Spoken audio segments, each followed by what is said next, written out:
Hello friends and welcome to the Exams Made Simple, and we are back again with the Hindu complete newspaper analysis for 27th of October 2020। तो 27 अक्टूबर 2020 का the Hindu newspaper analysis देखेंगे। Before we start, नीचे description और comment section में आपको links दी गई होंगी हमारे सोशल मीडिया प्लेटफॉर्म्स की, तो you can join us there. आप हमको वहाँ पे ज्वाइन कर सकते हैं। और आज थोड़ी सी तबीयत मेरी ख़राब है, इसलिए आवाज़ में आपको थोड़ा सा डिफरेंस दिख रहा होगा, so very sorry for that. Let's hope that कि आई रिकवर वेरी क्विकली एंड आपको फिर से वैसे ही न्यूज़ एनालिसिस मिल पाए। So let's start with the questions first. पहले आज के क्वेश्चंस देख लेते हैं जिनके आंसर्स आपको करने हैं। So as you can see in the screens, पहला सवाल है which are the following are part of the capital receipts from the government of India. इनमें से कौन कौन से गवर्नमेंट ऑफ इंडिया से आने वाली कैपिटल रिसीट्स हैं। ऑप्शंस आपको दिए गए हैं। देखो, पहला है loan raised by government from RBI and public. दूसरा है dividend on investment made by government. तीसरा है डिसइन्वेस्टमेंट रिसीट्स। चौथा है borrowing by government through sale of treasury bill. तो आपको बताना है इनमें से कौन कौन से कैपिटल रिसीट के पार्ट्स है गवर्नमेंट के लिए। Options are 1 and 3, 1, 3 and 4, 2 and 4 या 1, 2, 3 and 4।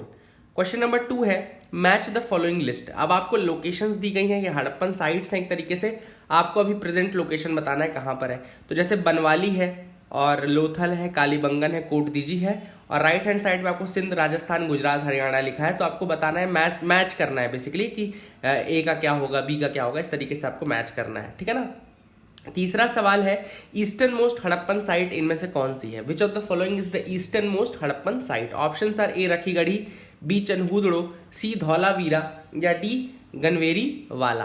तो अब आपको ये 3 क्वेश्चन मैंने पूछे। Let me tell you the answers also. Answers भी मैं आपको बता देता हूँ। So let's move to that part. Answers में पहला क्वेश्चन मैंने आपसे पूछा था कि इनमें से कौन कौन से कैपिटल रिसीट्स हैं गवर्नमेंट ऑफ इंडिया के लिए। अब यहाँ पे देखो लिखा है loan raised by government from public and RBI, बिल्कुल है। दूसरा नहीं है, dividend on investment made by the government, ये नहीं है। डिसइन्वेस्टमेंट रिसीट है। और चौथा borrowing by the government through sale of treasury, ये भी है। तो 1, 3, 4 will be the answer for this.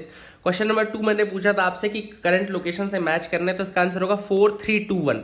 मतलब कि बनवाली जो है वो हरियाणा में है, लोथल आपका गुजरात में है, कालीबंगन राजस्थान में है और कोटदीजी आपका सिंध में है, ठीक है ना।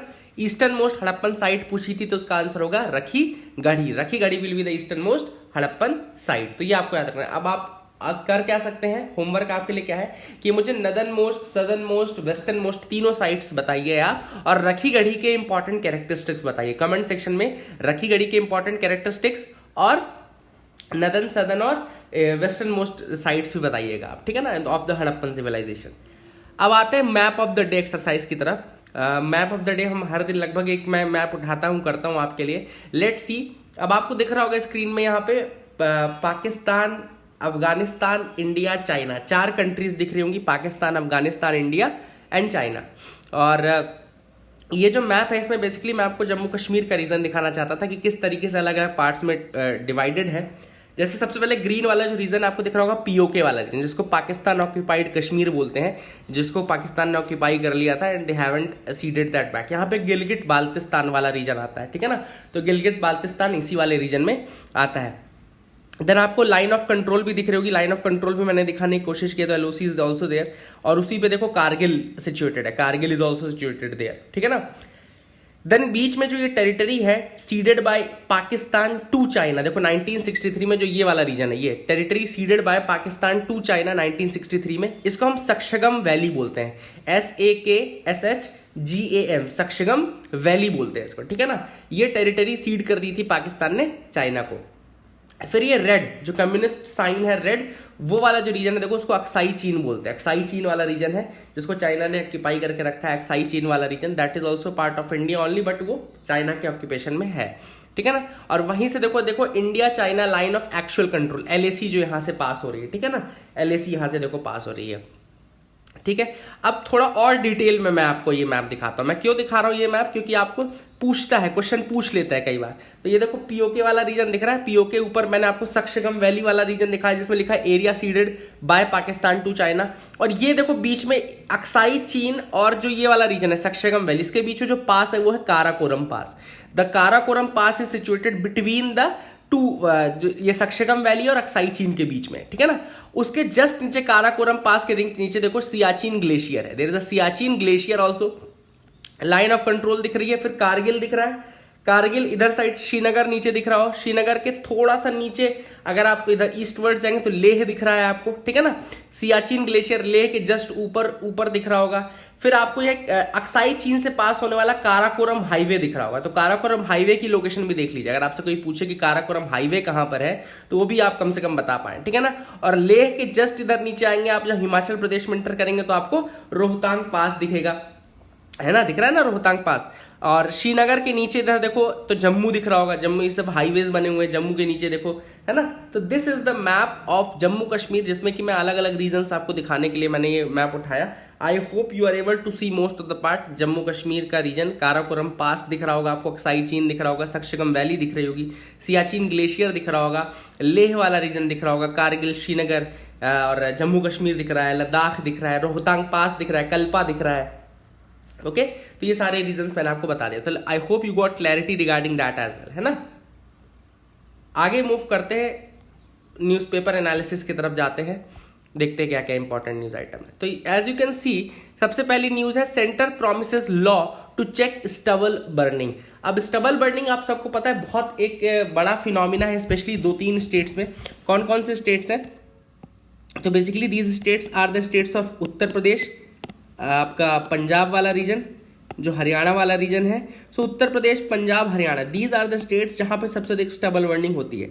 अगर आप 2019 और 2020 का इकोनॉमिक सर्वे देखोगे तो मैं आपको थोड़ा और फैक्ट्स बताना चाहता हूं, तो उसमें यह बोला गया था कि स्टबल बर्निंग के इंस्टेंसेस थोड़ा कम हुए हैं। There has been a decrease in the stubble burning instances, but still it is one of the most prominent reasons for the air pollution in the Delhi NCR region. तो air pollution का ये अभी भी one of the most important reasons है। इसलिए government ने कहा है, अब इन्होंने इन्फॉर्म किया है सुप्रीम कोर्ट को कि हम एक ऑर्डिनेंस लाएंगे जिसके थ्रू हम क्या करेंगे, स्टबल बर्निंग को चेक करने की कोशिश करेंगे। So they will be doing that. Okay, अब यहां पे देखो, अभी बीच में एक और न्यूज आई थी, सुप्रीम कोर्ट के ही थ्रू एक न्यूज आई थी, अगर आपको याद हो तो इन्होंने ये कहा था कि जो एक कमिटी बनाई जाएगी, there will be a committee form, और वो कमिटी कौन सी होगी? वो कमिटी होगी बेसिकली जस्टिस लोकूर कमिटी। मैंने आपको बताया था जस्टिस लोकूर कमिटी बनाने की बात की थी। अब that committees formation has been abeyance, अभी उसको होल्ड पे रखा गया है, ठीक है ना। तो जस्टिस लोकूर कमिटी, लेकिन याद जरूर रखिएगा अगर आपसे कोई पूछ ले कि जस्टिस लोकूर कमेटी किस रीजन से बनाई गई थी, तो ये स्टबल बर्निंग को रोकने के लिए, स्टबल बर्निंग को रोकने के लिए बनाई गई, ठीक है ना। एंड ये बहुत इंपॉर्टेंट रीजन है एयर पोल्यूशन का, आप सबको पता होना चाहिए ये। और न्यू दिल्ली में already graded response action plan लागू हो चुका है। तो अगर आपको पता हो तो GRAP नाम का एक टर्म है, GRAP, graded response action plan, जिसमें अलग अलग लेवल पे कितना थ्रेट है एयर को, एयर पोल्यूशन कितना ज्यादा है, उसके हिसाब से इसको अलग अलग उस पर डिवाइड कर देते हैं कि जो एक्शंस लिए जाएंगे उनको अलग अलग फॉर्म में डिवाइड कर दिए जाएंगे। तो let me tell you that graded response action plan as well, थोड़ा सा मैंने आपको बताने के लिए ग्रेडेड रिस्पॉन्स एक्शन प्लान के भी नोट्स बना दिए हैं। देखो, ग्रेडेड रिस्पॉन्स एक्शन प्लान में ये अलग अलग 4 कैटेगरीज आपको दिख रही होंगी। Now this is a table, very important table. उसमें देखो सबसे पहले है मॉडरेट टू पुअर। अगर moderate to poor air quality है तो देखो मेजर्स क्या क्या है, enforce the pollution control in thermal power plants, mechanised sweeping on the roads, ban on fire crackers, stop garbage burning. दूसरा, अगर वेरी पुअर कंडीशन पे एयर चली जाती है तो stop the diesel generator set, increase बस and metro services and increasing frequency of metro services, stop the use of coal firewood in hotels and open eateries. फिर अगर सीवियर कंडीशन में आ जाते हैं तो सीवियर में increase the frequency of mechanised sweeping, close the brick kilns, hot mix plants, stone crushers, तो इनको बंद कर दिया जाता है। Shut down the Badarpur power plant, Badarpur power plant को भी बंद कर दिया जाता है क्योंकि स्पेशली दिल्ली वाले रीजन के, दिल्ली NCR रीजन के लिए है। Then introduce concessional rates to encourage off peak travel in the public transport. Concessional rate दो ताकि ऑफ पीक ट्रेवल हो पब्लिक ट्रांसपोर्ट का। इसके बाद सीवियर प्लस या इमरजेंसी कंडीशन में क्या होता है, stop the entry of diesel trucks into Delhi, diesel trucks की एंट्री बंद हो जाती है, एक्सेप्ट द एसेंशियल कमोडिटीज, जिनको गवर्नमेंट ने एसेंशियल कह दिया, उसके अलावा बाकी सबकी। Then stop the construction activities, construction activities को बंद कर दिया जाता है।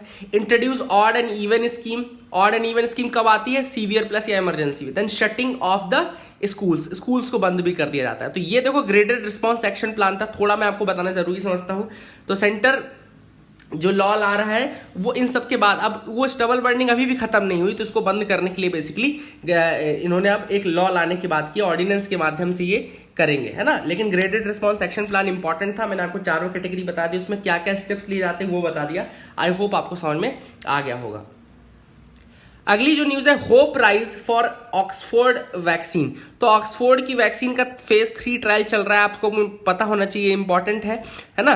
और यूनिवर्सिटी ऑफ ऑक्सफोर्ड जो है ये अभी इसके थर्ड ट्रायल्स कर रही है, फेज 3 के ट्रायल्स कर रही है। अब आपको इसका नाम भी, जैसे इसका नाम क्या था, चैड ओएक्स, ऑक्सफोर्ड का ओएक्स है ना, तो चैड ओएक्स बेसिकली। और इसको बनाने में कौन मदद कर रहा है, ये मदद कर रहा है एस्ट्राजेनेका, याद रखेगा नाम, ब्रिटिश ड्रग मेकर है AstraZeneca, which is helping the manufacture of this vaccine. AstraZeneca is actually helping in the manufacture of this vaccine, ठीक है ना, तो याद रखिएगा। आपके लिए क्वेश्चन ये कि सॉलिडेरिटी ट्रायल और रिकवरी ट्रायल में क्या डिफरेंस है, you have to tell me the difference between solidarity trial and recovery trial. दूसरा, कोवैक्सीन जो इंडिया की वैक्सीन है, चलो वही बता दो। कोवैक्सीन जो है वो भारत बायोटेक जो कि हैदराबाद बेस्ड कंपनी है उसके थ्रू आईसीएमआर मिलकर बना रहे हैं, ठीक है ना, भारत बायोटेक के साथ मिलकर के कोवैक्सीन नाम की वैक्सीन भी बन रही है इंडिया में। यूनिवर्सिटी ऑफ ऑक्सफोर्ड की इंपॉर्टेंट है, चैडओएक्स-1 जो है एस्ट्राजेनेका इसके मैन्युफैक्चरिंग का काम कर रहा है, एस्ट्राजेनेका मैन्युफैक्चरिंग का काम कर रहा है, ठीक है ना, और this is very very important. अब ये दोनों मैंने आपको बता दिया। आगे मूव करते, India to sign geospatial cooperation deal with the US. तो कल मैंने आपको बताया था 2+2 डायलॉग के बारे में कि इंडिया में 2+2 डायलॉग के लिए आ गए हैं, है ना। तो 2+2 डायलॉग बेसिकली मैंने कल ही बताया था, फिर बताता हूँ कि डिफेंस प्लस आपका मिनिस्ट्री ऑफ एक्सटर्नल अफेयर्स, तो डिफेंस है प्लस आपका एमईए जो है, वहां के मिनिस्टर्स मिलकर के सेक्रेटरीज आते हैं यूएसए से, हमारे यहाँ के मिनिस्टर आते हैं, देखो राजनाथ सिंह आपको दिख रहे होंगे, है ना, डिफेंस सेक्रेटरी के साथ डिफेंस मिनिस्टर, है ना। तो इस तरीके से जो चीजें हैं बेसिकली ये की जाती है इन द 2+2 डायलॉग। अब यहाँ पे इंडिया के लिए सबसे इंपॉर्टेंट ये है कि इंडिया और यूएसए के बीच में अलग अलग काफी एग्रीमेंट्स हुए हैं डिफेंस को लेकर के। जैसे अगर आपको मैं बताना चाहूं तो एक एग्रीमेंट का नाम आप सबको पता होगा, लेमोआ नाम का नाम एक एग्रीमेंट था, लेमोआ। अब ये लेमोआ क्या था basically, LEMOA is the logistical exchange memorandum of agreement, logistical exchange memorandum of agreement. इसमें कोई बेस नहीं बनाया जाता, कोई नेवल बेस या इस तरह का नहीं बनाया जाता, लेकिन पोर्ट कॉल्स, जो पोर्ट सर्विसेज हैं वो प्रोवाइड की जाती है। जैसे मान लो अगर अमेरिका का कोई शिप या फाइटर एयरक्राफ्ट गुजर रहा है, उसमें फ्यूल कम है, तो वो इंडिया में आकर के इसको भरवा सकता है बिकॉज ऑफ दिस लेमोआ। ऐसा नहीं कि कोई, अगर आपसे कोई यूपीएससी कंफ्यूज करने के लिए क्या बोलेगा कि लेमोआ के अंतर्गत वो नेवल बेसिस बना सकता है या इंडिया बना सकता है, ऐसा कुछ भी नहीं है, ये गलत है। अब जो इनमें जो ये फाउंडेशनल एग्रीमेंट थे, इन फाउंडेशनल एग्रीमेंट्स में एक लास्ट फाउंडेशनल एग्रीमेंट था जो कि बचा हुआ था, जिसको साइन नहीं हुआ था। जैसे कि लास्ट, इसके पहले कौन कौन से थे, जैसे अपन बोल रहे हैं लास्ट, जैसे लेमोआ है, ये बेसिक फाउंडेशनल एग्रीमेंट है, लेमोआ था। फिर एक है कॉमकासा, जिसको हम सिस्मोआ भी बोलते हैं, कॉमकासा या सिस्मोआ बोलते हैं, ठीक है ना, ठीक है। फिर एक था जीएसओ मिया, और ये लास्ट था बेका, बेसिक एक्सचेंज कोऑपरेशन एग्रीमेंट। तो ये बेका बस बचा हुआ था साइन होने के लिए, जो बेसिक फाउंडेशनल एग्रीमेंट है डिफेंस के इंडिया यूएस के बीच में, तो वह बेका बचा हुआ था। तो अब इस बार शायद बेका भी साइन होगा। अब बेका साइन होगा तो आपको जरूरी है जानना कि बेका है क्या, है ना, you should know what is this बेका। तो ये आपको दिख रहा होगा, टर्म हमने डाला है, बेका है basic exchange and cooperation agreement. जैसा आपको स्क्रीन में दिख रहा होगा, बेका है basic exchange and cooperation agreement. It largely pertains to geospatial intelligence. तो ये जियो स्पेशियल इंटेलिजेंस शेयर करने के लिए है, मतलब sharing information on maps and satellite images for defence. Geospatial, spatial के अंदर सैटेलाइट वाली पार्ट आ जाएगी, जियो वाली आपकी मैप के अंदर आ जाएगी, ठीक है ना। तो ये सारी इंफॉर्मेशन शेयर करने के लिए, मैप शेयर करने, सैटेलाइट इमेजेस को शेयर करने के लिए, डिफेंस के पर्पज से शेयर करना basic exchange and cooperation agreement के अंतर्गत आता है, ठीक है ना। फिर आपको बीच में भी हाईलाइटेड पोर्शन दिख रहा होगा, साइनिंग बेका will allow India to use the USA's advanced geospatial intelligence। इसका ज्यादा बेनिफिट इंडिया को ये होगा कि हम फिर यूएसए का जो एडवांस्ड जियोस्पेशियल इंटेलिजेंस है वो यूज कर सकते हैं। It will enhance the accuracy of automated systems. हमारे जो ऑटोमेटेड सिस्टम्स है, अगर वो अमेरिका का जियोस्पेशियल इंटेलिजेंस यूज करेंगे तो उनकी एक्यूरेसी बिल्कुल सी बात, जाहिर सी बात है, बढ़ेगी, ठीक है ना। And weapons like missiles and armed drones की प्रिसीजन बढ़ जाएगी। जो प्रिसीजन है मिसाइल्स का, आर्म्ड ड्रोन्स का, वो बहुत ज्यादा इंप्रूव हो जाएगा। क्यों इंप्रूव हो जाएगा? क्योंकि ऑब्वियस सी बात है, आप यूएसए का सिस्टम यूज कर रहे हैं, यूएसए के मैप्स यूज कर रहे हैं, यूएसए का जियो स्पेशियल इंटेलिजेंस यूज कर रहे हैं, तो इनसे आपकी एक्यूरेसी बढ़ेगी ऑटोमेटेड सिस्टम की। प्लस आपका डिफेंस में जो इन्फॉर्मेशन शेयरिंग है वो अगर इंप्रूव हो गया तो आपको काफी ज्यादा इन्फॉर्मेशन में मिलेगी, क्योंकि आपको यूएसए के थ्रू इन्फॉर्मेशन मिल रही है। BECA will provide Indian military system with high quality GPS, high quality GPS हमको मिलेगा to navigate and missile with real time intelligence to precisely target the adversary. Precise targeting करने के लिए हमको जरूर मिलेगा। तो इंफॉर्मेशन शेयरिंग होगी, डिफेंस ट्रेड बढ़ेगा और इससे हमारा जो प्रिसीजन वाला पार्ट है वो बहुत ज्यादा स्ट्रांग हो जाएगा। So these are the things which we will be getting after this BECA is sign. USA को बेनिफिट होगा, ऑब्वियस सी बात है, एक तो एलाय बन रहा है, अच्छा डिफेंस एलाय बन रहा है इंडिया। दूसरी चीज, चाइना को काउंटर करने के लिए उनको बिल्कुल चाहिए, ठीक है ना, चाइना को काउंटर करने के लिए उनको एक एलाय चाहिए अपने इस एशिया वाले पार्ट में, तो इंडिया वो रोल प्ले करेगा। So these are the benefits for both India and America. आगे मूव करते हैं, आप भी मेरे साथ मूव करिए, देखते हैं और क्या इंपॉर्टेंट न्यूज आइटम्स है। So you can move with me, okay. So यहाँ पे एडिटोरियल्स बहुत ज्यादा अच्छे आए आज के। लेट्स सी द एडिटोरियल्स, बहुत ज्यादा अच्छे एडिटोरियल आ रहे। पहला है the shade of grey.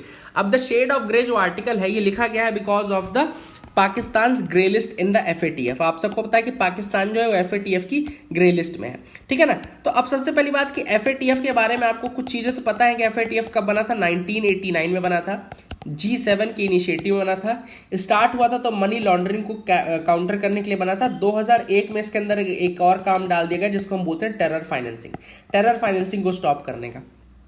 Pakistan जो है वो इसकी ग्रे लिस्ट में है। ग्रे लिस्ट के बाद एक और लिस्ट आती है और ज्यादा खराब, वो है ब्लैक लिस्ट, जिसके बाद सैंक्शन कर दिए जाते हैं।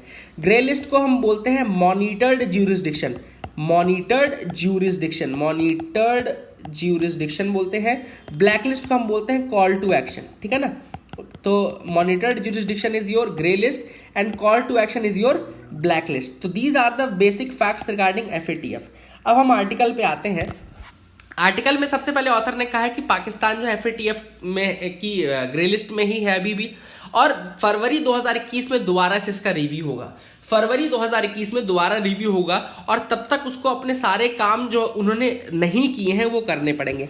अब आप सबको पता होना चाहिए कि एफएटीएफ ने टोटल 27 काम दिए थे, 27 एक्शन प्लान दिया था, 27 एक्शन प्लान दिया था टू द पाकिस्तान, जिसके अंतर्गत उन्होंने 21 काम तो किए हैं लेकिन 6 काम नहीं किए जो कि बड़े 6 काम हैं। जैसे कि इनको काउंटर करना है लश्कर तोयबा को, ठीक है ना, हिजबुल मुजाहिदीन, इन सब चीज़ों को उनको काउंटर करना है। ऐसे टेररिस्टों को अजहर मसूद, इन सबको, हाफिज सईद को, तो ये सारी चीज़ें उन्होंने नहीं की अभी तक। और टेररिज्म के खिलाफ जो उनका एक तरीके से कहना चाहिए कि स्टैंड है बहुत ज़्यादा स्ट्रांग नहीं रहा है। तो अब केवल 4 महीने बचे हैं पाकिस्तान के पास कि जबकि वो कुछ एफर्ट्स लगा ले कि बाकी के जो 6 उन्होंने नहीं पूरे किए हैं वो ही फुलफिल कर ले। Otherwise it will become very difficult for Pakistan to get out of the grey list. Even the condition can be that they can be allotted the black list as well, ठीक है ना। Now clearly Pakistan has little option but to complete its task in the next 4 month. तो ये obvious सी बात है, पाकिस्तान के बाद बहुत कम समय बचा है कि वो 4 महीने के अंदर उसको ये काम कंप्लीट करना है, ठीक है ना। कौन कौन से काम, जैसे कि यहाँ पे देखो लिखा हुआ आपको दिख रहा होगा, UNSC banned terrorists and terror groups के अगेंस्ट एक्शंस लेने हैं। Actions against charitable organisations, non profit which are linked to these banned entities, tracing the fugitive terrorists and pursuing convictions against them, revising the list of banned entities under the Anti-Terrorism Act and to reflect all those banned by the UNSC। ये सारे काम उनको अभी 4 महीने के अंदर करने हैं और ये एफएटीएफ को लगना चाहिए कि काम हुआ है, अदरवाइज जो क्रैकडाउन है इनके अगेंस्ट वो और ज्यादा बढ़ जाएगा। प्लस इसके अलावा उनको और ज्यादा नारकोटिक्स और स्मगलिंग को भी रोकने के लिए एफर्ट्स लेने हैं। तो these are the things which have to be done by Pakistan. Pakistan को इन 4 महीनों में ये सारे काम करने पड़ेंगे if they want to save themselves from getting under the blacklist of FATF. FATF की ब्लैकलिस्ट में जाने से अगर वो बचना चाहते हैं तो उनको ये काम करना पड़ेगा। ब्लैकलिस्ट में जैसे ईरान है, नॉर्थ कोरिया है, ब्लैकलिस्टेड कंट्रीज है, कॉल टू एक्शन कंट्रीज है, ईरान, नॉर्थ कोरिया, ठीक है ना। अब पाकिस्तान अभी ग्रे लिस्ट में है लेकिन बहुत जल्दी अगर उन्होंने एक्शन नहीं किया दे will B also entering the blacklist with the Iran and north Korea, ठीक है ना। एक और चीज ऑथर ने जरूर बोली है कि पाकिस्तान का सपोर्ट भी जरूरी है। किसको? यूएसए को चाहिए पाकिस्तान का सपोर्ट। क्यों चाहिए पाकिस्तान का सपोर्ट? क्योंकि US led Afghan peace process, जो अफगान पीस प्रोसेस है उसमें पाकिस्तान का एक बहुत इंपॉर्टेंट रोल है क्योंकि वो तालिबान के साथ, उनके साथ पार्टनरशिप है। तालिबान, ऑब्वियस सी बात है, तालिबान के साथ उनकी काफी जोड़ी जमती है और इस कारण से अफगानिस्तान पीस प्रोसेस में पाकिस्तान का रोल थोड़ा सा इंप्रूव हो जाता है, थोड़ा बढ़ जाता है। And that is the reason why बहुत ज्यादा इनके ऊपर क्रैकडाउन भी नहीं किया है, अदरवाइज अभी तक इनको हो जाना चाहिए था ब्लैकलिस्ट, है ना। लेकिन एक यही रीजन है कि क्यों इनको भी बचा करके रखा गया, ताकि अफगानिस्तान की पीस प्रोसेस जो है ये यूएस लेड, उसमें कोई नुकसान ना हो यूएसए को। दूसरा जो एडिटोरियल है वह क्लीनिंग द एयर। तो अभी बेसिकली डोनाल्ड ट्रंप ने एक शब्द बोला था कि इंडिया की एयर फिल्दी है, ही यूज द टर्म फिल्दी। अब ऑथर ने कहा ठीक है, दूसरी कंट्री का प्रेसिडेंट है, फिल्दी वर्ड यूज कर रहा है, नहीं करना चाहिए। तो ऑब्वियस सी बात है, नहीं करना चाहिए था, और ये बहुत ही गलत है। इंटरनेशनल एरिना में आकर के आप यहाँ की एयर को फिल्दी बोल रहे हो, जबकि यहाँ के ही सपोर्ट से आप प्रेसिडेंट बने थे, यहाँ का बहुत बड़ा सपोर्ट था जबकि जिसने आपको प्रेसिडेंट बनाया। तो ऑथर ने वही चीज बोली है कि ठीक है, रिमार्क्स अपनी जगह है, लेकिन अगर हम ट्रू सेंस में देखें तो इंडिया की एयर क्वालिटी को बहुत ज्यादा अर्जेंट अटेंशन है कि उसको दोबारा से चेक किया जाए। इसीलिए मैंने ऊपर आपको ग्रेडेड रिस्पॉन्स एक्शन प्लान बताया, आपको बताया कि स्टबल बर्निंग के लिए ऑर्डिनेंस पास होने वाला है। और अभी जैसे दिवाली का फेस्टिवल आने वाला है, दिवाली के फेस्टिवल के समय और ज़्यादा एयर क्वालिटी डिटीरियरेट ही होगी। तो हमको देखो बिल्कुल सेलिब्रेशन बिल्कुल करना चाहिए, बिल्कुल ऐसी बात नहीं कि सेलिब्रेशन नहीं करना चाहिए, करना चाहिए, लेकिन दूसरे तरीके से कम आप एयर पोल्यूशन को कंट्रोल करने की कोशिश तो करो, ताकि अगर थोड़े बहुत पटाखे फूटे भी तो उनसे बहुत ज़्यादा नुकसान ना हो। तो दूसरे रीजंस को करो। त्यौहार तो एक बार आ रहा है, त्यौहार में बहुत ज़्यादा क्रैकडाउन करने की जरूरत नहीं है। देखो मेरे हिसाब से ऐसा है कि बहुत ज़्यादा क्रैकडाउन, आपको लिमिटेड पटाखों का यूज भी कर लेना चाहिए। क्यों? क्योंकि अब साल भर जो लोग प्रीच करते हैं कि इस तरह से नहीं करना चाहिए, वही लोग स्मोकिंग और इस तरह की चीजें करते हैं। आपने देखा होगा बहुत सारे ब्रांड एम्बेसडर थे जिन्होंने कहा कि पटाखे नहीं जलाने चाहिए, ये नहीं करना चाहिए, वो नहीं करना चाहिए, और फिर वही लोग अपनी शादी में इतने पटाखे फुड़वाते हैं और वही लोग फिर मैरिजुआना और इस तरह के ड्रग्स लेते हुए पकड़े जाते हैं। तो दीज आर द थिंग्स कि ये डबल टॉक और हिपोक्रेसी वाली बात अलग हो जाती है। लेकिन मेरा ये कहना है कि अगर कहीं आप एक जगह देखो, जो ज्योग्राफी अगर आपने ऑप्शनल पढ़ा हो थोड़ा सा, तो ज्योग्राफी में एक कंसेप्ट होता है आइसोस्टेसी का कंसेप्ट होता है कि अगर लैंड कहीं ऊपर उठता है तो कहीं वैली भी बनती है। अगर माउंटेन बन रहा है तो उसको काउंटर करने के लिए एक वैली भी बनेगी, तभी जो बैलेंस है, इक्विलिब्रियम है, वो बनेगा। तो ठीक है, अगर मान लो पटाखों के कारण थोड़ा सा यहाँ पे माउंटेन बढ़ते हैं तो आपको फिर कहीं ना कहीं दूसरी जगह कट करके आपको एयर पोल्यूशन को कम भी करना है, ठीक है ना। जैसे आप लोग जितने लोग पटाखे फोड़ोगे, कम से कम आप ये कसम खा लो कि अगले दिन आप 10 पेड़ 20 पेड़ लगाओगे, है ना। तो एटलीस्ट आपका एक आइसोस्टेसी मेंटेन रहे। तो ये भी आप आंसर राइटिंग में लिख सकते हो, आइसोस्टेसी का कंसेप्ट आप डाल सकते हो, ठीक है ना। आगे मूव करते हैं, जो तीसरा एडिटोरियल है, contesting neighbours revised geopolitical playbooks. This a very very good article, very very good article. Kabir Taneja ने आर्टिकल लिखा है, थोड़ा नए ऑथर हैं, इतने ज्यादा पुराने ऑथर नहीं है, और इन्होंने लिखा ये आर्टिकल वेस्ट एशिया और इंडिया और चाइना का। वेस्ट एशिया में इंडिया और चाइना का क्या रोल रहा है। वेस्ट एशिया वाला portion basically Saudi Arabia, Iran, Israel वाला जो पोर्शन है आपका वेस्ट एशिया के अंतर्गत आ जाएगा। तो यहाँ पे किस तरीके से रिलेशनशिप चेंज हुआ है और किस तरीके से डिप्लोमेसी एक तरीके से चेंज हो गई है, उसके ऊपर ये ऑथर ने आर्टिकल लिखा है।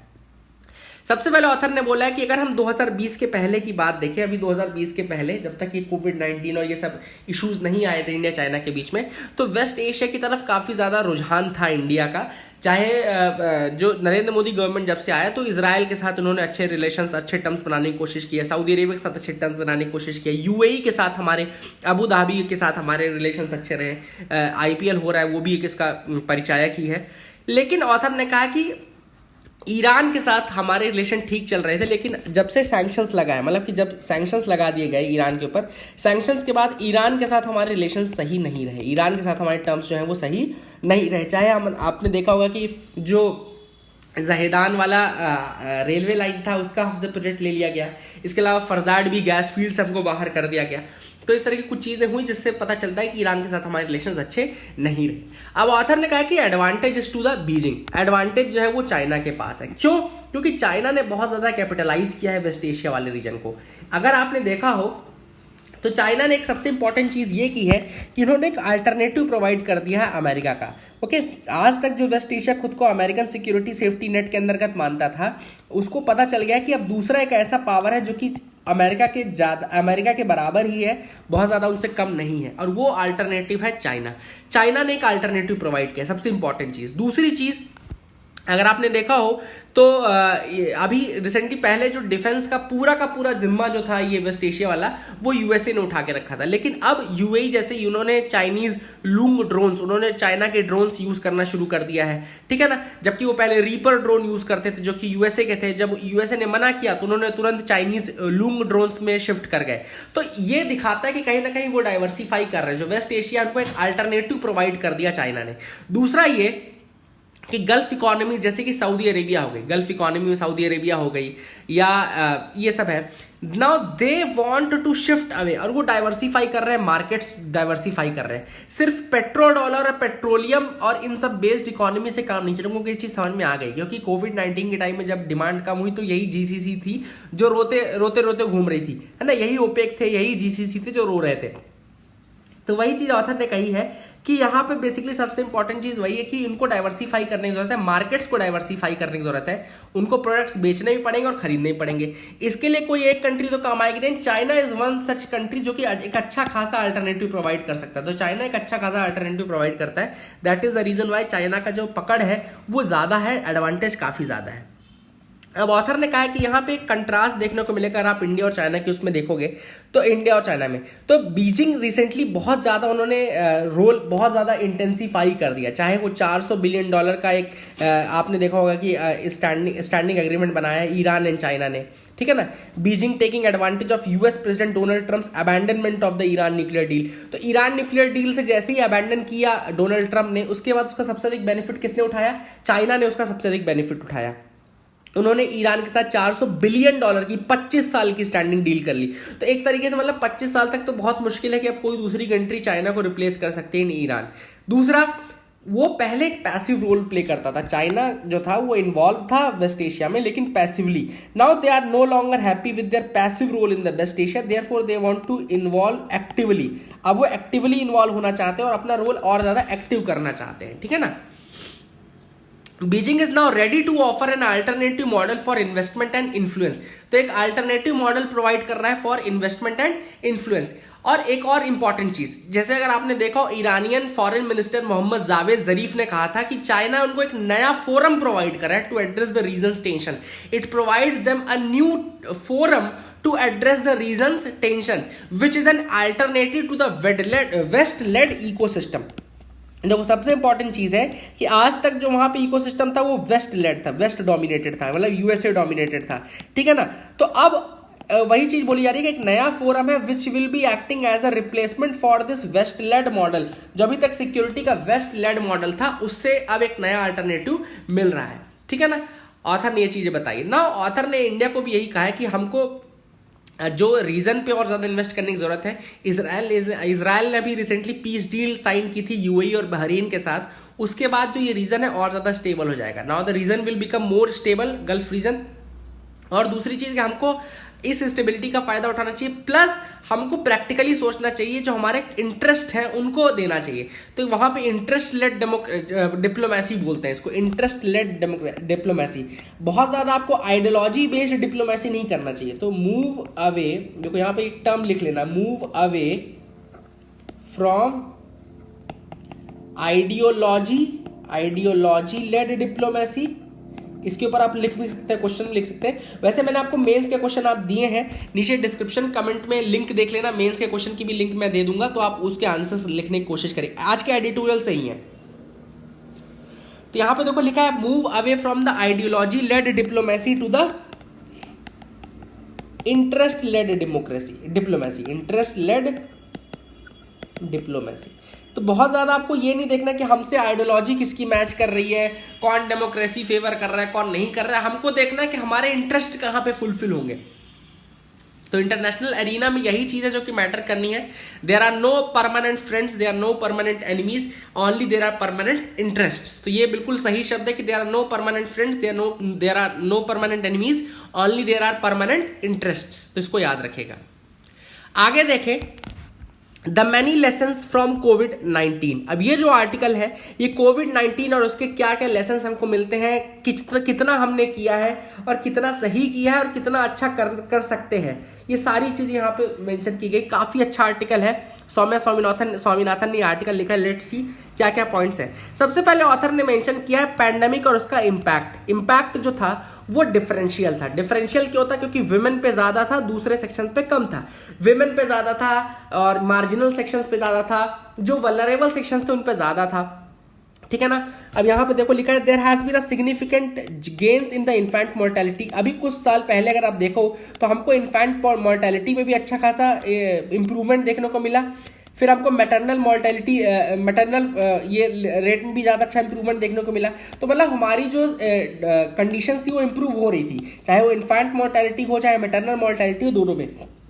लेकिन रिसेंटली अभी एक स्टडी की गई है जिसमें ये बोला गया है, study showed that because of the reduction in coverage of essential services, जब कोविड-19 आया तो जो कवरेज था एसेंशियल सर्विसेज का वो रिड्यूस हो गया, दैट डिक्रीज। एंड उस कारण से क्या हुआ है basically the prevalence of wasting in the children could increase by 10% to 50%। जो वेस्टिंग इंस्टेंसेज है वो 50% तक बढ़ जाएंगे। एंड जो मैटरनल डेथ्स है वो दे विल इंक्रीज बाय 60%। तो कोविड-19 का एक इम्पैक्ट ये देखने को मिला कि जो एसेंशियल सर्विस की कवरेज थी वो जरूर डिक्रीज हो गई है। एंड इस कारण से जो मैटरनल मोर्टेलिटी में या इन्फेंट मोर्टेलिटी में हमारे गेन्स थे वो गेन कहीं ना कहीं कम होते दिख रहे हैं, ठीक है ना। इसके अलावा ऑथर ने यह भी कहा है कोविड-19 has also disrupted the educational system. कोविड-19 ने हमारा एजुकेशनल सिस्टम भी डिसरप्ट किया है। ऑब्वियसली बात है, हमारा एजुकेशनल सिस्टम डिसरप्ट किया है। It has adversely affected access to nutritious food as a large number of children dependent on school meals.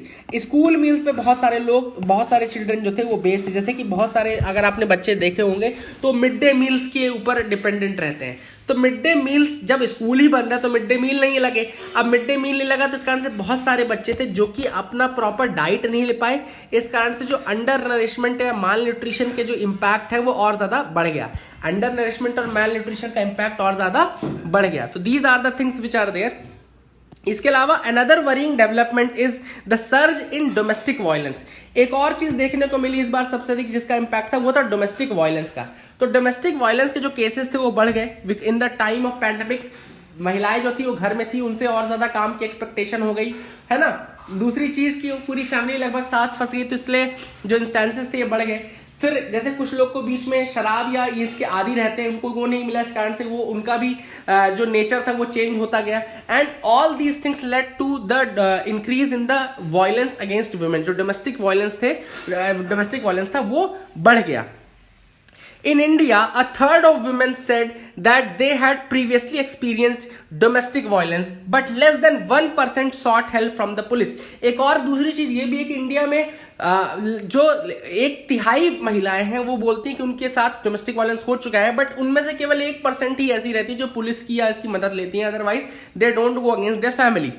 Now government can include response to violence against women in the package of the essential services. अब क्या किया जा सकता है, जैसे मैंने बोला ना इस आर्टिकल में क्या किया है, क्या कर सकते हैं वो भी डिस्कस किया है। तो क्या कर सकते हैं उसमें सबसे इंपॉर्टेंट चीज ये है कि हम जो महिलाओं के अगेंस्ट वायलेंस है उसको भी इंक्लूड कर सकते हैं। Proper response should be given to violence against women in this package of essential services. Now many womens lost their work and livelihood. एक और चीज देखने को मिली कोविड-19 कारण की बहुत सारी महिलाएं थी जिन्होंने की अपनी जॉब खो दी, जिन्होंने की अपनी लाइवलीहुड खो दी, ठीक है ना। Men work in the informal economy and therefore their income fell by over 60%। Women जो है वो इनफॉर्मल इकोनॉमी में काम करती है, इसलिए उनकी जो इनकम थी वो लगभग 60% से घट गई। इंडिया में अगर आप देखो तो number of women and girls having the extreme poverty is expected to rise from 87 million to 100 million. जो वुमेन के केस में एक्सट्रीम पॉवर्टी है इंडिया में वो बढ़ने की संभावना है from 87 million to 100 million. 87 million से बढ़ करके 100 मिलियन हो जाएगी। फ्यू मंथ्स अगो, कुछ साल पहले, अभी कुछ महीने पहले ही WHO ने ये कहा था, WHO ने कहा कि अगर आप जेंडर एनालिसिस करें and gender responsive public health policies लाएं तो बहुत इंपॉर्टेंट हो जाएगा। इकोनॉमी के लिए भी जेंडर का होना बहुत इंपॉर्टेंट। जैसे अगला आर्टिकल जो है वो बताऊंगा मैं कि इकोनॉमी को बढ़ाना है आपको तो भी महिलाओं का रोल बहुत इंपॉर्टेंट है। जो महिलाएं एक ऐसा जेंडर है जो कि लगभग 50% आपका बना रही है, पॉपुलेशन को बना रही है, 50% अप्रॉक्स पॉपुलेशन वुमेन है, तो फिर उनका रोल अगर इकोनॉमी में कम रहेगा तो कैसे आप एक्सपेक्ट कर सकते हो कि आपकी इकोनॉमी ग्रो करेगी। तो ये डब्ल्यूएचओ ने कहा था कि आपको जेंडर एनालिसिस करना चाहिए plus gender responsive public health services बनानी चाहिए। तो जेंडर रिस्पॉन्सिव मतलब कि महिलाओं को ध्यान में रखते हुए जो पॉलिसीज बनाए, आप हेल्थ सर्विसेज बनाए, वो महिलाओं को ध्यान में रखते हुए बनाए। इसके अलावा over 70% of the countries reported partial और complete disruption of immunisation services. इसके अलावा एक और चीज देखने को मिली कि लगभग 70% कंट्रीज ने ये रिपोर्ट किया कि देयर वाज अ कंप्लीट और partial disruption of the immunisation services. तो इम्यूनाइजेशन की सर्विसेज में भी डिसरप्शन देखने को मिला। तो वो भी हमको देखने की जरूरत है कि किस तरीके से आप एक ऐसा फुल प्रूफ सिस्टम बना सकते हो कि इम्यूनाइजेशन, डायग्नोसिस, जो ये सब चीजें हैं ये प्रॉपर होती रहे, चाहे कोई भी ऐसी फर्दर कंडीशन आ जाए। ठीक है ना। तो कल को ऐसी कोई दूसरी इमरजेंसी आती है तो आपको उसके लिए भी तैयार रहना चाहिए। This is what the author says. ठीक है ना। इसके अलावा ऑथर ने कहा कि जो आउट ऑफ पॉकेट पेमेंट है ये बहुत ज्यादा है। मतलब कि जो वर्कर्स आउट ऑफ पॉकेट मतलब कि जो अपने जेब से पैसा जाता है वो बहुत ज्यादा, मतलब हेल्थ सर्विसेज पब्लिक के हिसाब से नहीं है। अभी भी बहुत ज्यादा पैसा लोगों को अपने जेब से देना पड़ता है। इस कारण से जो हेल्थ सर्विसेज बहुत महंगी हैं और हेल्थ सर्विसेज के कारण ही वो बहुत ज्यादा आपके पॉवर्टी में चले जाते हैं। दूसरी चीज ऑथर ने एक टर्म यूज किया, effective coverage index. Effective coverage index मतलब कि ज्यादा से ज्यादा पॉपुलेशन को आपको कवर करना है, मतलब यहाँ पे सिर्फ और सिर्फ क्वांटिटी से मतलब नहीं। कवरेज का देखो अपन मतलब क्या समझते हैं, क्वांटिटी मतलब नंबर्स इंक्रीज होने चाहिए, लेकिन कवरेज में क्वांटिटी प्लस क्वालिटी दोनों होने चाहिए। मतलब कि एक तो क्वालिटी सर्विसेज आप प्रोवाइड करो, दूसरे to the maximum number of people. Coverage में आप कवरेज इंडेक्स में जो ये लिखा है इफेक्टिव कवरेज इंडेक्स, उसमें आपको क्वांटिटी तो इंप्रूव करनी ही है, मतलब आपको number of people under the net of public health services या हेल्थ सर्विसेज के अंतर्गत बढ़ाने तो है ही, प्लस आपको ये भी करना है कि उनको जो क्वालिटी सर्विस प्रोवाइड होती है हेल्थ की वो भी आपको इंप्रूव करनी है। India needs to invest more in its vital registration system.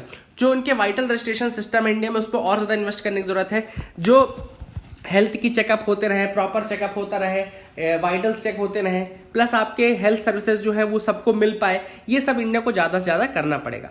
What can we do better, हम क्या कर सकते हैं? तो many countries have moved to digital technologies. तो डिजिटल टेक्नोलॉजीज की तरफ मूव कर गए हैं कंट्रीज। कुछ प्लेटफॉर्म्स है जैसे इको, ये लिखा ना, platforms like ECHO have been used in many states to train health care workers. ECHO का यूज किया जा रहा है to train the health care workers. Health care workers को ट्रेन करने में इको का यूज किया जा रहा है। ठीक है ना। और गवर्नमेंट का एक प्लेटफॉर्म है ई संजीवनी, देखो लिखा हुआ है गवर्नमेंट का प्लेटफॉर्म है ई संजीवनी, यहां पे लिखा हुआ है देखो, एंड यहां पे इको लिखा हुआ है। So they have been used in the states to train the health care workers. And e Sanjeevani platform जो है बेसिकली वो टेली मेडिसिन अपॉइंटमेंट के लिए है। टेली मेडिसिन क्या होता है, जैसे कि दूर बैठे बैठे आपको अगर आपको कोई कंसल्टेंस चाहिए टू अ डॉक्टर, तो आप टेली मेडिसिन कहेंगे उसको, कि दूर बैठे बैठे आप वहां पे डॉक्टर के पास नहीं है लेकिन वो आपका डायग्नोसिस, वो आपका ट्रीटमेंट कर रहा है। ठीक है ना। तो इको प्लेटफॉर्म जो था वो हेल्थ केयर वर्कर्स की ट्रेनिंग के लिए था, और ई संजीवनी प्लेटफॉर्म जो है that is for enabling the telemedicine appointment. ठीक है ना। We now have a national digital health blueprint and a road map. अब हमारे पास एक नेशनल डिजिटल हेल्थ ब्लूप्रिंट और रोड मैप भी है। जैसा कि आपको पता है आयुष्मान भारत स्कीम है, ये सब चीजें हमारे पास है ना। हमको कोशिश ये करनी है कि ज्यादा से ज्यादा लोगों तक ये सारी सर्विस प्रोवाइड कर सकें। दूसरी चीज हमको ये वही मैंने जो बात बोली कवरेज इंडेक्स के अंदर क्वांटिटी तो है ही, ज्यादा से ज्यादा लोग, प्लस क्वालिटी ऑफ सर्विस भी इंप्रूव करने की जरूरत है। दूसरा, हमको जो ये हेल्थ सर्विसेज हैं इनको दूसरे सिस्टम्स के साथ इंटीग्रेट करने की जरूरत है। For example social protection system के साथ इंटीग्रेट करने की जरूरत है, फूड सिस्टम के साथ इंटीग्रेट करने की जरूरत है, हेल्थ सिस्टम के साथ इंटीग्रेट करने की जरूरत है। ये सारी चीजें अगर हम करेंगे तो जरूर हम आगे फ्यूचर में ये देख पाएंगे कि हमारा जो बेसिकली जो सेटअप है हेल्थ का, सोशल सिक्योरिटी का, ये सारा ये बहुत ज्यादा इंप्रूव हो जाएगा। ठीक है ना। फिर ऑथर ने एक लास्ट चीज जो रिसेंटली मैंने आपको बताई थी, इन्फोडेमिक से लड़ने की बात भी कही है कि फेक न्यूज जो है उससे भी बहुत ज्यादा जरूरी है कि आप लड़ते रहें, क्योंकि इससे क्या होता है, फेक न्यूज या इन्फोडेमिक से क्या होता है कि जो मिसट्रस्ट है गवर्नमेंट के ऊपर वो बढ़ जाता है। इंक्रीज इन द जो मिसट्रस्ट है गवर्नमेंट पे वो बढ़ता है, और इससे जो गवर्नमेंट का रिस्पॉन्स है वो भी थोड़ा इफेक्टिव कम नजर आता है। तो गवर्नमेंट का रिस्पॉन्स जो है वो इफेक्टिव कम नजर आता है। प्लस जैसा कि मैंने कहा कि जो इन्फोडेमिक है अगर वो प्रॉपरली मैनेज ना हुई तो गवर्नमेंट का रिस्पांस ना केवल इफेक्टिव कम नजर आता है, दूसरा कि वो इफेक्टिव रह भी नहीं जाता है। ठीक है ना। तो दीज आर द थिंग्स जहां पे हमको लड़ना है। फिर empower the front line health workers, this will yield rich dividends. अगर आप फ्रंट लाइन हेल्थ वर्कर्स को एम्पावर करोगे तो आपकी हेल्थ सर्विसेज बहुत ज्यादा इंप्रूव होंगी। तो एक ये भी चीज है कि आपको फ्रंट लाइन हेल्थ वर्कर्स को एम्पावर करना है, that will yield the rich dividends, author ने कहा है। दूसरा चीज यूनिवर्सल हेल्थ कवरेज की तरफ मूव करना है। We have to target 100% coverage under the health services.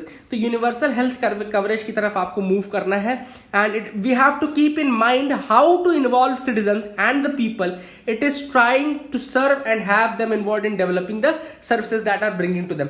तो हमको बेसिकली लोगों को इन्वॉल्व करके रखना है। बहुत प्यारा आर्टिकल है, this was a very good article, I hope you got clarity regarding that, आपको समझ में आ गया होगा। वही चीज जस्ट इससे नेक्स्ट जो अगला आर्टिकल है जुड़ा हुआ है, women at the heart of recovery.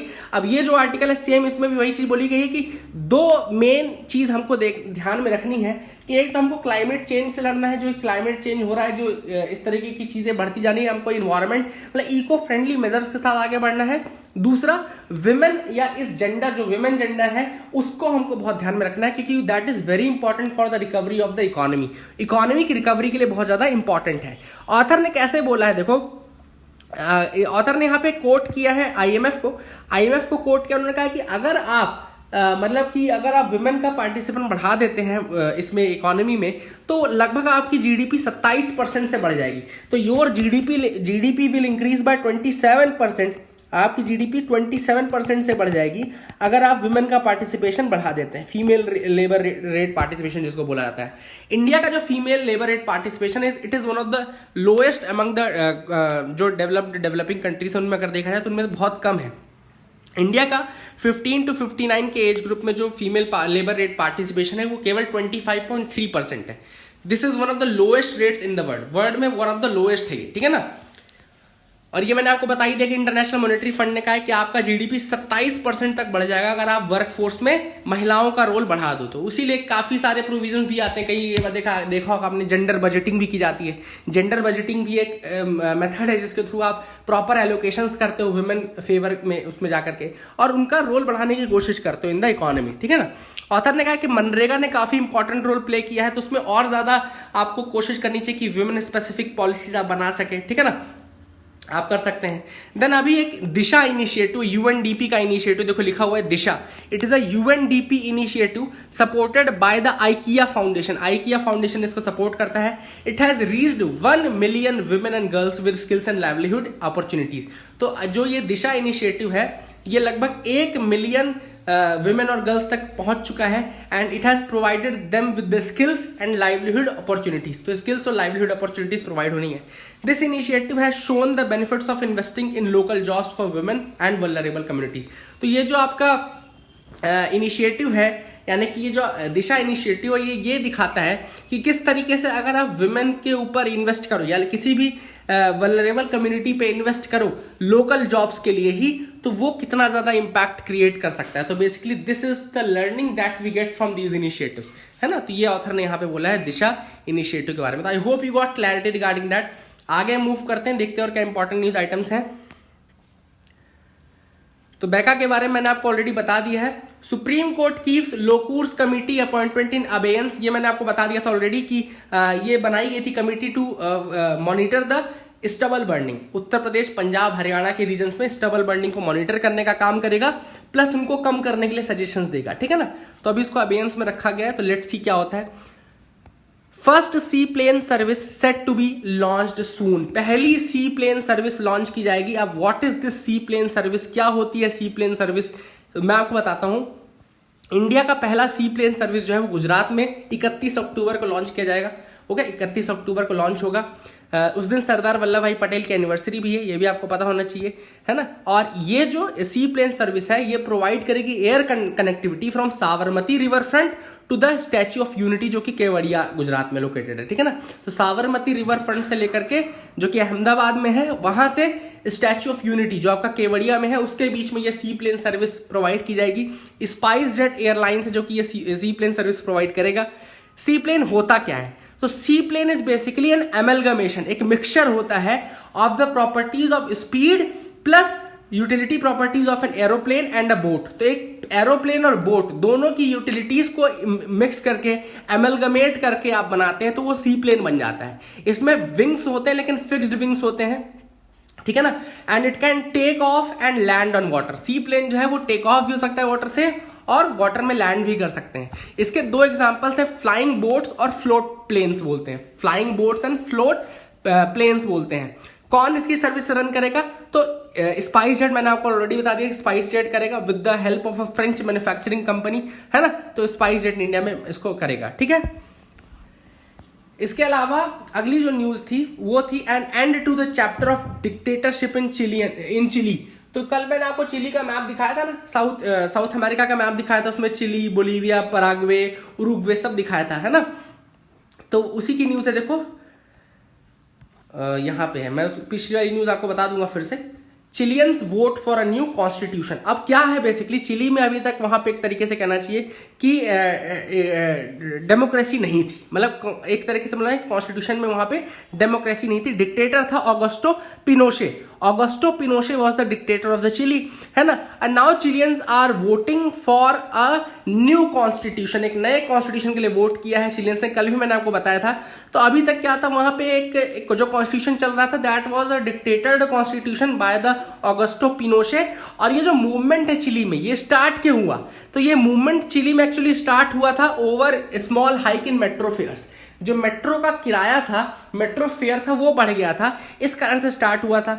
फिर then it exploded into broad reckoning over inequality and shook Chile for weeks. इसके बाद ये इनइक्वालिटी का इशू आ गया। Then hundreds of thousands of demonstrators they poured into streets calling for sweeping change in their society। फिर societal change में चला गया, फिर हायर वेजेस की बात होने लगी, फिर पेंशन की बात होने लगी, फिर हेल्थ केयर की बात होने लगी और बेटर एजुकेशन की बात होने लगी। तो स्टार्ट हुआ था मेट्रो फेयर से और वो बढ़ते बढ़ते पूरी सोसाइटी के चेंजेस, पूरी पॉलिटिकल सिस्टम के चेंजेस, इन सबको इन्वॉल्व करते हुए अब डिमांड हो गई थी कि एक नया चिली का कॉन्स्टिट्यूशन बनाया जाए। 100% बैलेट काउंट हुए, उसमें 78% जो थे दे voted in favour of a new constitution. तो 78% लोगों ने एक नए कॉन्स्टिट्यूशन के लिए वोट किया है। This is the voting in your Chile. तो चिली में ये वोटिंग हुई है।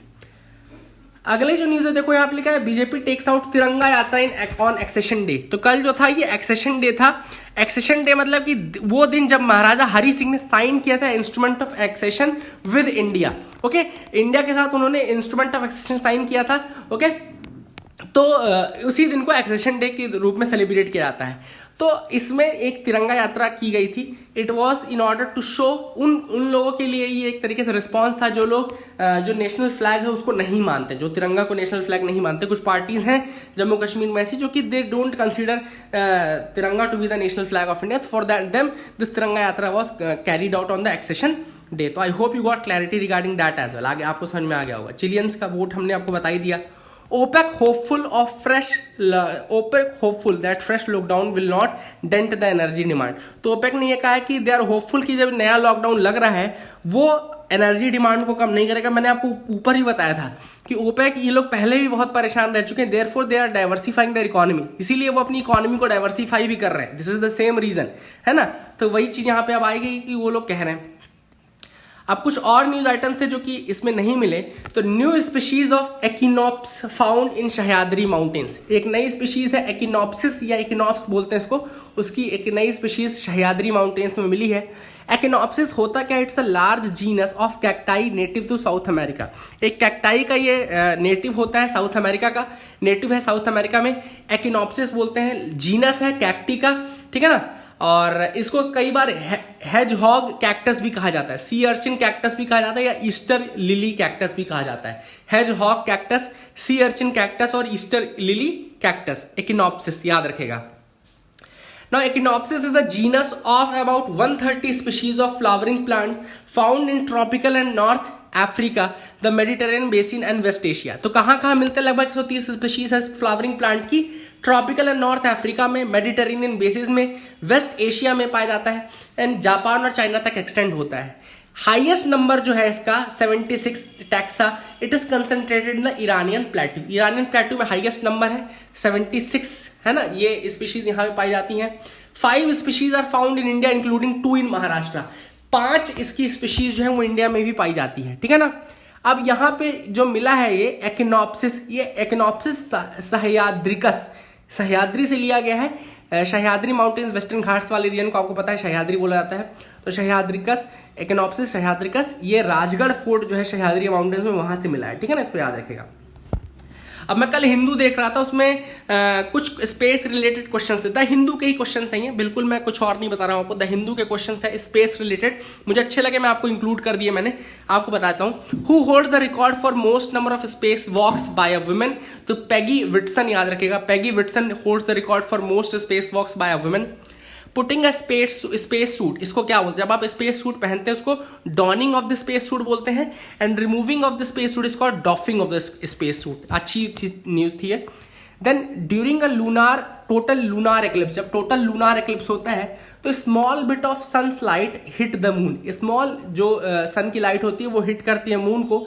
Then this light passing through the atmosphere on the earth it leaves red colour on the moon, red colour moon पे छोड़ देती है जब ये पास करती है अर्थ के एटमॉस्फेयर से, इसको क्या बोलते हैं? तो this known as the blood moon, है ना। Which American space program brought lunar rocks from the moon? Moon से लूनार रॉक्स कौन से अमेरिकन स्पेस प्रोग्राम ने लेकर के आया था? तो इसका आंसर है Apollo programme. Apollo programme brought the lunar rocks from the moon. अगली जो न्यूज है वो थी which planet has more than double the mass of all the other planets combined? तो इसका आंसर है Jupiter. Name the 4 planets that are collectively known as plutoids. कौन से 4 प्लैनेट्स को कलेक्टिवली प्लूटॉइड्स कहा जाता है? तो इसका आंसर है Pluto, Eris, Haumea and Makemake. याद रखिएगा, Pluto, Eris, Haumea and Makemake, they are known as plutoids. How many moons does Pluto have? 5। 5 moons है प्लूटो के पास भी। तो इस तरीके के क्वेश्चन बहुत अच्छे क्वेश्चन थे, द हिंदू में ही दिए हुए थे, तो वहां से मैंने उठाया था। आई होप यू गॉट क्लैरिटी। एक न्यूज थी पोलियो वायरस को लेकर के, तो उसमें बता देता हूं। पोलियो वायरस जो है it's a member of entero virus sub group. ये एंटेरो वायरस सब ग्रुप का मेंबर होता है। फैमिली होती है picornaviridae. Picornaviridae family से ये ताल्लुक रखते हैं पोलियो वायरस, ठीक है ना।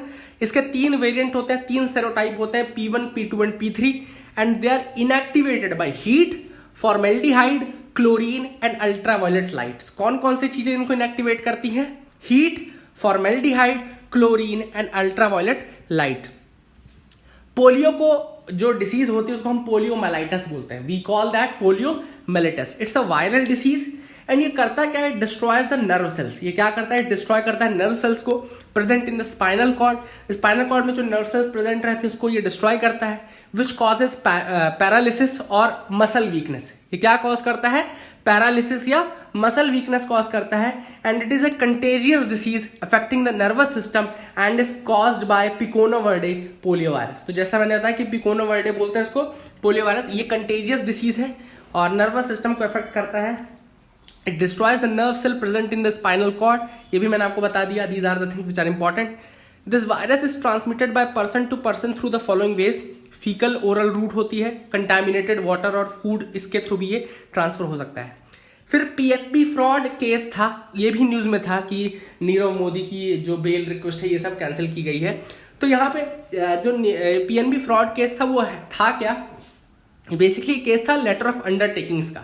लेटर ऑफ अंडरटेकिंग, मान लो जैसे आपको इंडिया में किसी ब्रांच, किसी बैंक की में आपका खाता है, आपने यहाँ से लेटर ऑफ अंडरटेकिंग ले लिया 50 लाख का, तो आप फॉरेन में किसी दूसरे इंडियन बैंक से वो 50 लाख रुपए इस लेटर ऑफ अंडरटेकिंग के बेसिस पे ले सकते हो।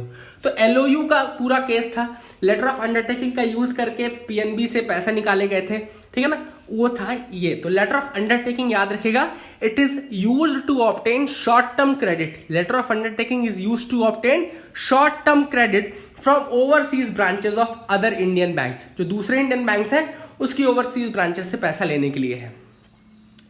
New research on moons water. अब ये भी हिंदू की ही न्यूज है, बट जो न्यूज़पेपर है मेन एडिशन उसमें नहीं आया, लेकिन हिंदू के नॉर्मल वेबसाइट में अगर आप जाओगे तो मिल जाएगी आपको। तो ये मून के रिगार्डिंग नई रिसर्च हुई है कि वहां पे वाटर मॉलिक्यूल्स जो है दे हैव बीन ट्रैप्ड, वो मिले हैं, ट्रैप्ड वाटर मॉलिक्यूल्स पाए गए। अभी तक क्या था कि ये लग रहा था कि वहां पे वाटर नहीं है, लेकिन अब ये मिला है कि वाटर मॉलिक्यूल है।